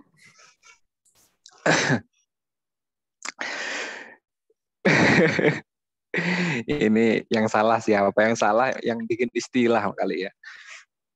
Kita memang sejak era-era reformasi itu banyak sekali istilah muncul dan itu serumpun, Mbak. Sebelumnya ya banyak sekali muncul. Ada sastra Islami, ada sastra Al-Quran, ada sastra Qurani maksudnya. Ada sastra kitab, ada sastra apa lagi? Profetik, ada sastra sufistik. Banyak sastra-sastra yang yang sebenarnya kita cukup mengatakan salah satu sastra dari sastra Islam lah gitu, itu cukup. Tapi ternyata enggak juga. Ternyata memang punya karakter atau style-style yang berbeda. Mungkin itu seperti itu juga bagaimana ternyata Islam itu tidak hanya satu gitu, banyak mazhab, banyak aliran, begini begitu gitu. Nah, memang menarik untuk menilik seperti ini, makanya saya tadi nggak langsung membuat justifikasi ya, tetapi menyampaikan ajakan. Ini menarik kalau kita mencari apa yang terjadi di belakang sastra Islam, orang yang mengklaim dirinya sastra Islami, orang yang mengklaim dirinya sastra pesantren atau sastra profetik misalnya, apa motif-motif mereka gitu. Nah, kalau secara delik tentu saja berbeda ya. Orang yang menggaungkan sastra Islami punya media sendiri. Tadi disebutkan An-Nida, tadi disebutkan juga Mizan, tadi disebutkan juga penerbit GIP atau GIP. Untuk yang sastra pesantren, delik-deliknya juga berbeda. Mereka punya media yang namanya Fadilah, punya majalah Fadilah, punya penerbit Elkis, punya penerbit Gita Nagari, dan lain semacamnya. Yang paling khas dari itu ya corak kehidupan di dalam cerpen-cerpennya memang. Kalau cerpen sastra Islami biasanya perkotaan. Saya jadi bertanya-tanya apakah dulu sebagai orang desa ya, saya kan orang desa gitu, membaca cerpen yang disebut cerpen Islami. Saya buka cerpen Islami ternyata kok dari A sampai Z gak ada kehidupan saya sama sekali. Orang desa, orang pesantren, apalagi tiap sore baca Yasin, tiap hari Jumat baca Al-Kahfi misalnya, baca tahlilan dan lain semacamnya. Sehingga saya bertanya-tanya kadang, apakah kehidupan saya tidak Islami? Karena tidak ada ternyata dalam sebuah cerpen ini yang mengisahkan tentang tahlilan 7 hari di tetangga ini, atau apa namanya ya, kehidupan tradisional. Tetapi justru saya menemukan kehidupan saya yang dulu, ini pengalaman membaca ya. Justru ketika membaca karya-karya sastra pesantren gitu. Saya justru menemukan oh enggak, ternyata saya kehidupan saya ada yang orang lain alami dan itu disebut sebagai Islami gitu dalam cerpen-cerpen itu. Apa sebenarnya yang membuat ini berpecah-pecah? Ya macam-macam. Ini bisa sangat politis. Kita lihatlah orang-orang di belakang, misalnya di belakang layar, mereka yang melabelkan dirinya sebagai sastra Islami. Di situ ada FLP, ternyata di situ ada komunitas-komunitas kota dan lain semacamnya. Artinya sastra Islam yang dikenal itu sastra Islam perkotaan. Kalau sastra pesantren itu karena kebanyakan wong desa, mungkin sastra Islam pedesaan, itulah sastra Islam pesantren. Adapun sastra sofistik mungkin lebih ke persoalan tema-tema yang lebih khusus. Sastra profetik juga begitu. Sastra Qurani juga begitu. Itu saja yang bisa saya sampaikan. Kalau misalnya kayak novel Mairil misalnya, nah ini menarik. Jadi di pesantren itu ada tradisi, kalau dulu tidak tabu, kalau sekarang disebut tabu. Jadi ada jatuh cinta sesama jenis, itu disebut Mairil namanya. Jadi kalau dulu nggak tabu. Sejak ada LGBT, baru kemudian tradisi atau kebudayaan itu disebut sebagai kebudayaan yang tabu. Nah, ada sebuah novel ditulis oleh seorang santri, seorang alumni dengan judul yang langsung Mairil gitu ya. Apakah itu masuk sastra pesantren? Mungkin iya, tapi untuk sastra Islami mungkin enggak gitu. Atau bagaimana? Saya sendiri masih mempertanyakan itu. Mempertanyakan mengapa terlalu banyak istilah sehingga kita sulit untuk membuat kategorisasi, membuat macam-macam. Itu tugasnya Pak Aam dan Mbak Nafisa dan lain semacamnya, ini bagian akademisi. Kalau saya kerjaannya tiap hari kan cuma ngaji.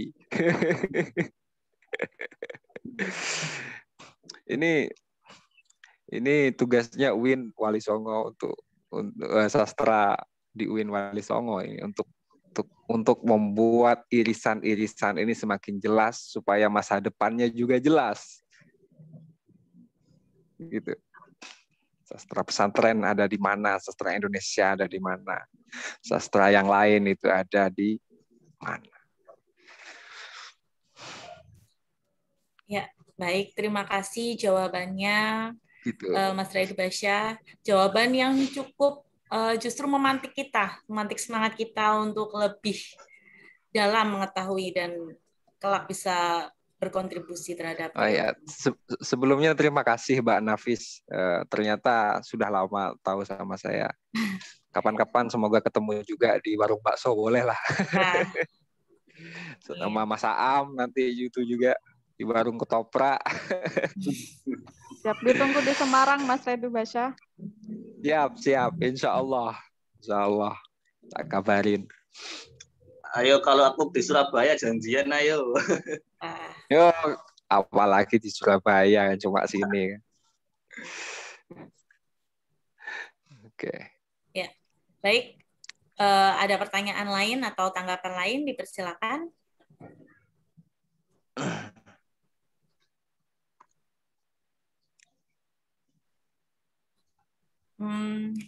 Saya memiliki satu pertanyaan lagi sih. Saya penasaran dengan kehidupan di pesantren. Nah, ada nggak sih bagaimana tradisi membaca di pesantren, sehingga kan saya membaca dari sekilas dari penelitian jenengan itu kan akhir-akhir ini atau memang sudah dari dulu banyak lahir sastrawan santri. Nah, banyak lahir karya itu kan tidak terlepas dari tradisi membaca. Nah, seperti apa tradisi membaca di pesantren, Mas, yang mempengaruhi banyaknya sastrawan santri saat ini?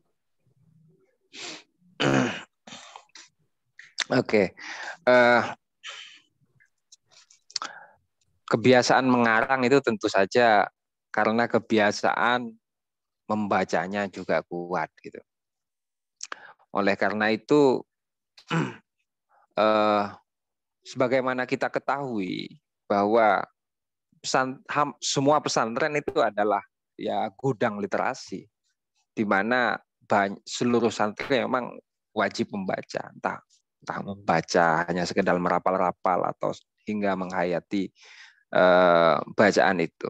Karena bacaan itu bisa saja berupa kitab suci yang mereka sakralkan, bisa juga bacaan biasa, bahkan bacaan yang remeh-temeh bisa dikatakan seperti itu. Saya dulu ketika di pesantren juga membaca seperti itu, membaca buku-buku pantun yang sebenarnya tidak ada artinya gitu, atau baca humor, kumpulan humor gitu. Nah, itu terjadi karena di pesantren ada banyak kegiatan-kegiatan yang menuntut santri-santri itu membaca. Baik di ruang formal, baik di ruang non-formal. Di pesantren itu tidak ada TV, di pesantren itu tidak ada, kalau di zaman saya ya tidak ada Android, tidak ada komputer, ada komputer tapi di kantor-kantor OSIS mungkin seperti itu. Kemudian tidak ada musik, tidak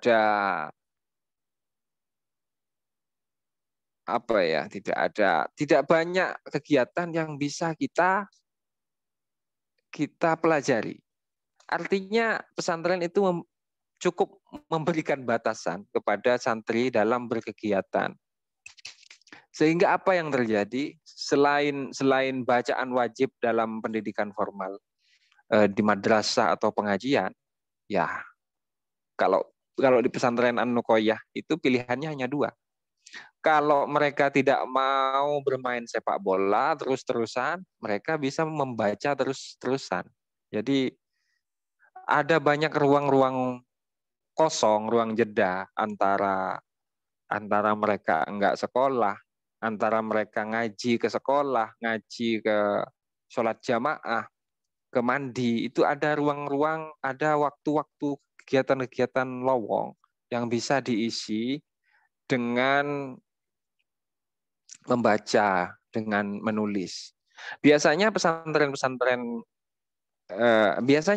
An-Nuqoyah yang dalam penelitian saya itu menjadikan kegiatan jeda, menjadikan jadwal jeda dalam keseharian itu dijadikan tempat diskusi buku, diskusi bacaan dari komunitas ke komunitas. Memang di sana bermunculan banyak komunitas, kadang pesertanya hanya 5 orang, itu bermunculan di sana, kadang pertemuannya di warung kopi, di dalam pondok, di kantin, sambil makan siang bareng gitu.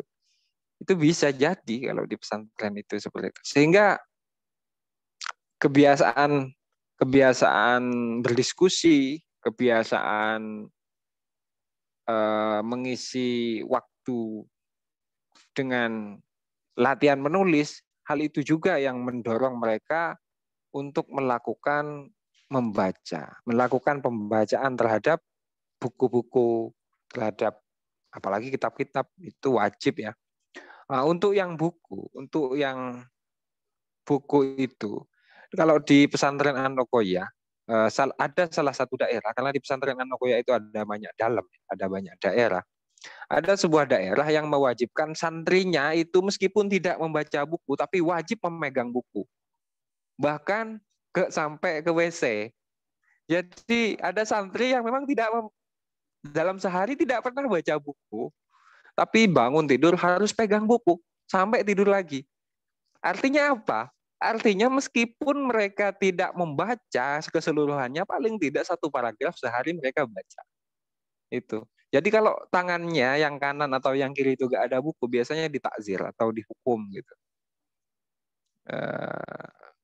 Kayak gitu. Baik, terima kasih. Sangat menarik ternyata. Apakah ada pertanyaan lain? Ini kayaknya di chat. Di chat ada yang minta diterima permintaan EB-nya. Ya. Ya. Salam. Ya, salam Mbak Fathia. Ya.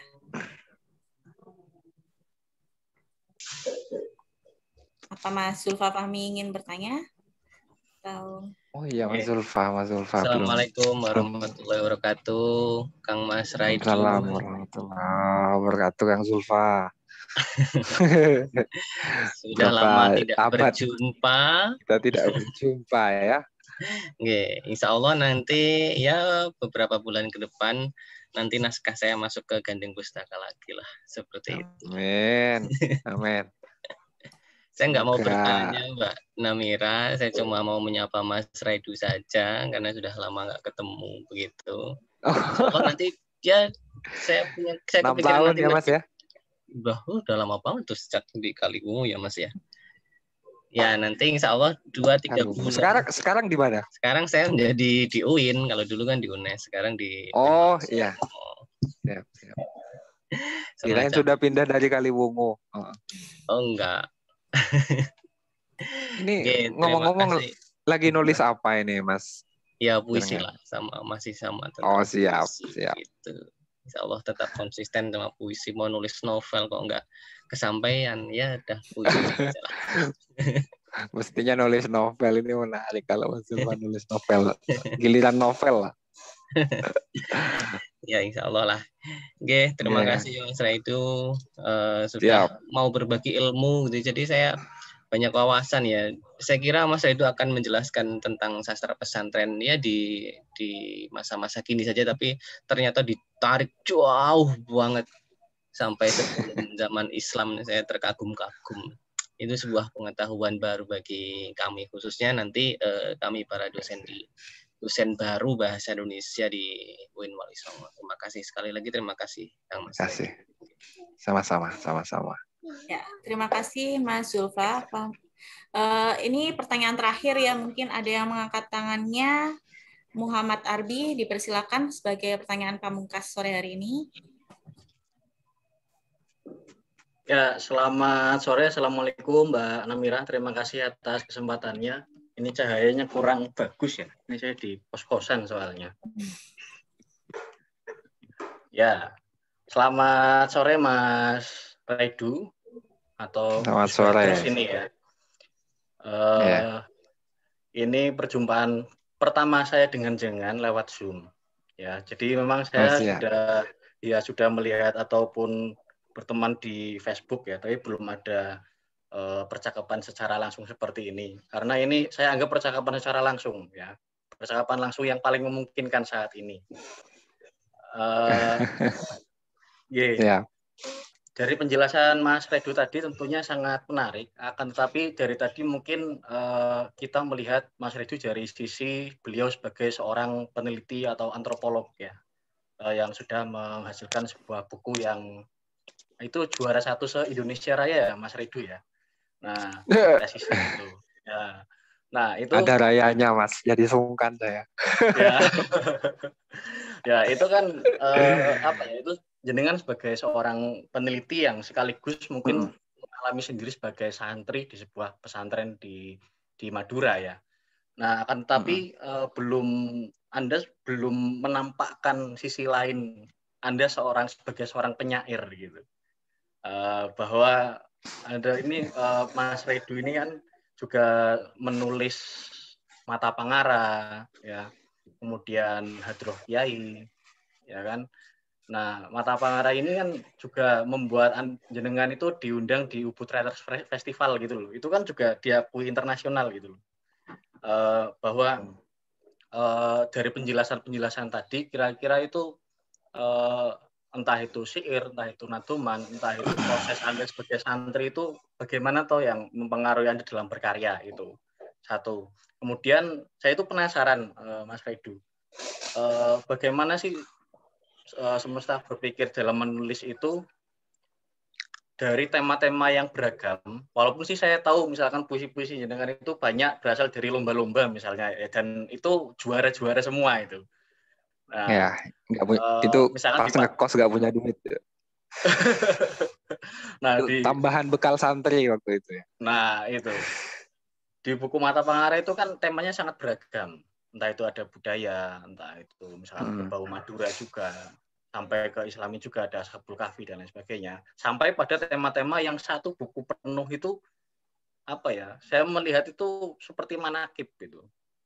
Ya, Hadroh Kiai. Ya, Hadroh Kiai. Bahkan dengan PD-nya dengan itu mengatakan itu kitab syair gitu. Kitab syair. Ini kitab ini bisa untuk ngaji nih kayaknya ini.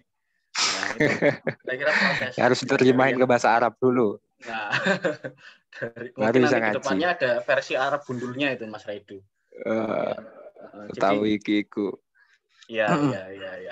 Jadi mohon ada semacam apa ya? Ya cerita sedikit lah terkait dengan sisi Anda sebagai penyair itu dalam menulis itu. Saya itu yang kemarin sempat beli buku jenengan dan minta tanda tangan itu. Siap.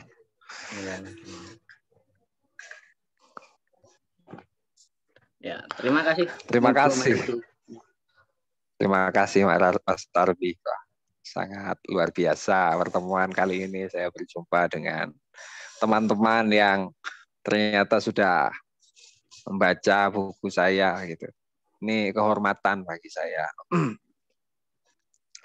Adapun ketika menulis buku, terutama buku terbaru saya, buku Sastrawan Santri, itu memang saya sengaja untuk membuat jarak. Bahwa saya ini adalah seorang penulis sastra, bahwa saya ini adalah seorang pegiat sastra, itu saya memang membuat jarak. Saya sebenarnya tidak mudah menggarap puisi, menggarap sastrawan santri itu. Justru karena saya ini bisa dikatakan penyair, justru karena saya ini sastrawan gitu ya. Justru karena itulah saya itu merasa sulit untuk menyelesaikan buku ini pada waktu itu. Karena apa? Karena saya tidak berjarak dengan teliti, dengan apa yang ingin saya teliti. Bukan hanya sebagai sastrawan, bukan hanya sebagai penyair, saya merasa tidak berjarak dengan tineliti yang saya dengan objek penelitian yang saya lakukan.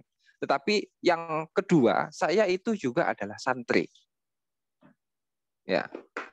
Bukan hanya sebagai penyair, bukan hanya sebagai sastrawan, saya itu juga santri. Dari lahir melek saya sudah santri, gitu kan. Sampai sekarang santri. Susah. Sehingga tidak berjarak. Sehingga saya seolah-olah merasa apa yang ingin saya sampaikan lagi, apa yang ingin saya deskripsikan dalam kehidupan saya, dalam kehidupan lingkungan sub budaya saya, susah itu. Ibarat kata kita menatap tangan kita yang di depan ini itu nggak kelihatan saking tidak berjaraknya. Yang berjarak justru ketika saya memandang gunung dari kejauhan, kita dengan sempurna akan terlihat teksturnya, warnanya, semuanya terlihat. Berbeda dengan lubang hidung saya ini. Lubang hidung saya yang hanya berjarak beberapa senti dari mata nggak kelihatan, Mas. Malah saya tahu kalau hidung saya punya lubang itu pas ya di depan layar ini. Gitu kan. Karena saking tidak berjaraknya antara mata dengan hidung saya, saking dekatnya. Nah, saya menulis sastrawan santri itu dengan cara meminjam mata dari seorang pembimbing, dosen pembimbing saya. itu berjasa. Saya meminjam kacamata gitu ya. Maksudnya perspektif dosen pembimbing saya untuk mengarahkan saya mencapai penelitian ini. Saya bilang kepada dosen pembimbing saya kalau saya ini sastrawan, Mas. Saya ini santri. Tetapi saya ini ingin meneliti tentang sastrawan santri. Gimana caranya? Tidak ada cara lain kalau saya ini tidak meminjam, tidak ada cara lain kecuali saya ini meminjam kacamata sampean dalam melihat sastrawan, dalam melihat santri. Karena sampean bukan sastrawan. Pertama. Yang kedua, karena sampean ini juga bukan santri, malah dosen pembimbing saya itu juga adalah penganut agama Katolik. Jadi tidak ada hubungannya dengan Islam, dengan pesantren, dengan lain semacamnya. Tapi dia hanya seorang antropolog gitu. Dengan cara yang seperti itu ini proses kreatifnya gitu ya. Dengan cara yang seperti itu saya itu diberi kemudahan untuk menyelesaikan sastrawan santri ini. Dan dengan cara yang seperti itu saya tidak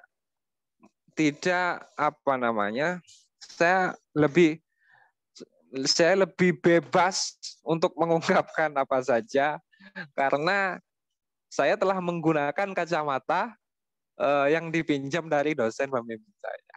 Tuh. Nah, selanjutnya tentang mengapa saya tidak hadir di dalam buku tersebut. Nah, ini juga persoalan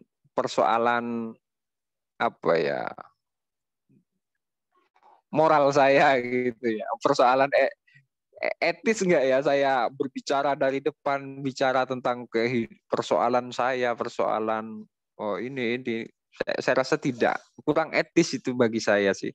Jadi biarkan tokoh-tokoh santri, tokoh-tokoh sastrawan yang ada di pesantren yang mengekspresikan kesamaan-kesamaan yang juga terjadi pada diri saya, bahwa terkadang apa yang sedang mereka capai dalam beberapa hal sama seperti apa yang telah saya capai, bahwa apa yang mereka cari itu paling tidak sama seperti menyerupai seperti yang saya cari. Apa yang misalnya begini, misalnya saya kan anak lomba gitu ya, dari pondok saya ikut lomba. Saya menulis itu karena pertama ya tentu saja ingin menambah bekal biaya saya mondok, ikut lomba ini, ikut lomba itu, sampai saya juga kuliah masih tetap ikut lomba karena ternyata kalau menang lomba itu dapat menambah kehidupan saya, dapat menambah saya bisa yang asalnya nggak makan nasi goreng gitu ya, atau ayam goreng tiba-tiba dengan menang lomba bisa neraktir teman malah makan ayam gitu. Nah, dengan cara yang seperti itu saya mengekspresikan diri. Jadi subjek saya ada pada subjek-subjek yang lain. Nah, justru saya menemukan diri saya dari kacamata yang dipinjam dari dosen pembimbing saya itu. Saya menemukan saya pada mereka yang lain. Itu sekedar pengalaman apa yang saya tulis ketika menulis sastrawan santri. Kemudian ini sudah nyampe ya waktunya. Iya, kemudian tentang hadrah kiai, ya hadrah kiai itu memang sebuah buku tematik yang saya tulis, beda dengan Mata Pangara yang terlalu banyak tema, tetapi semua karya-karya saya itu tidak lepas dari Mata Pangara sebenarnya. Karena nafas saya ada di Mata Pangara sebenarnya. Yang lain-lain itu adalah hembusan-hembusan. Ya, ada yang besar, ada yang kecil. Dan doakan insya Allah tahun ini saya menerbitkan buku puisi lanjutan dari Hadrah Kiai. Judulnya Hadrah Nyai, insya Allah. Jadi kalau Hadrah Kiai itu tematik tentang manakib ulama yang secara gender itu laki-laki, Dan tahun ini insya Allah ulama perempuan. Jadi akan dimulai dari ulama dai-dai perempuan pertama di Nusantara. Ambil contoh adalah Syarifah Fatimah binti Maimun misalnya, dan yang lain-lain gitu. Ada Rahmah El Yunusiah juga, dan lain semacamnya. Insya Allah tahun ini mungkin saya ingin menyemarakkan Hari Santri atau Bulan Bahasa dan Sastra tahun ini lah. Nanti tak kasih tahu lah kalau mau terbit itu ke teman-teman UIN Wali Songo ini. Udah gitu aja ya, udah jam 5 ini kayaknya Mbak Namira. Ya, sudah mendekati maghrib juga. Ya, terima kasih atas paparan dan jawabannya Mas Raidu Basya, menarik sekali paparannya pada sore hari ini. Kita menjadi belajar banyak juga tentang keterkaitan syair dan pesantren. Dari paparan Mas Raidu Basya sore hari ini, kita juga dapat mengetahui bahwa sebenarnya dari santri ke santri, surau ke surau, memiliki andil tentang syair di Indonesia. Ya. Baik, dengan berakhir paparan Mas Raidu Basya, pertanyaanku sudah dijawab, maka kita pun telah sampai pada penghujung acara. Ucapan terima kasih saya sampaikan sekali lagi kepada Mas Basya karena telah meluangkan waktunya, dan karena ini sudah cukup mepet ya, izinkan saya untuk menutup acara ini dengan kutipan Sayyidina Umar, yaitu ucapkanlah syair dan jauhilah dari unsur-unsur negatif. Kebaikan yang tercipta dari syair menggambarkan keluhuran budi dan kemuliaan akhlak terpuji. Akhirul kalam, wassalamualaikum warahmatullahi wabarakatuh. Waalaikumsalam warahmatullahi wabarakatuh. Terima kasih untuk semuanya. Terima kasih Mbak Namira, Kang Zulfa, Mbak Mas Arbi. Sampai jumpa. Semoga kita berjumpa kembali. Saya mau buka puasa ini. Orang timur soalnya. Cepat buka puasanya di sini. Iya. Terima kasih, Mas.